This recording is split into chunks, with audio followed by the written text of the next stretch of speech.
They say the forest trail is a sanctuary, a place where the noise of the world falls away. But as I ventured deeper into its embrace, I felt an unsettling presence wrapping around me. It started with the rustle in the leaves, a barely there whisper that seemed to follow me.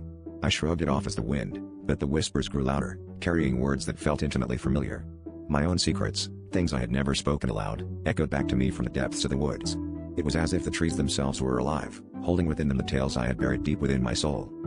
I quickened my pace, heart pounding in rhythm with every step. The path twisted and turned, each bend revealing more of the forest's hidden knowledge. I heard my childhood fears, my teenage regrets, and my adult mistakes, all intertwined with the sound of rustling leaves.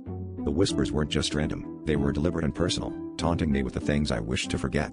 Panic set in as I realized I was no longer alone. The trees seemed to lean closer, their branches reaching out like skeletal fingers, each grasping for a piece of my past.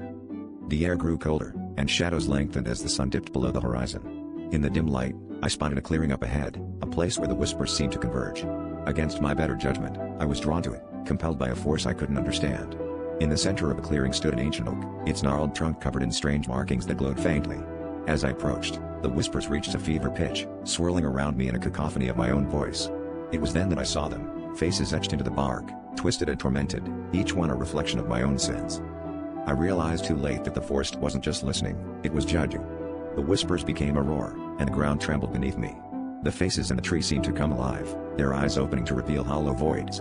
I was trapped, surrounded by my own transgressions given form. With nowhere to run, I fell to my knees, begging for forgiveness from an ancient force beyond my comprehension. The last thing I heard as the darkness closed in was my own voice, whispering my final secret, a truth I had never dared to admit, now claimed by the forest forever.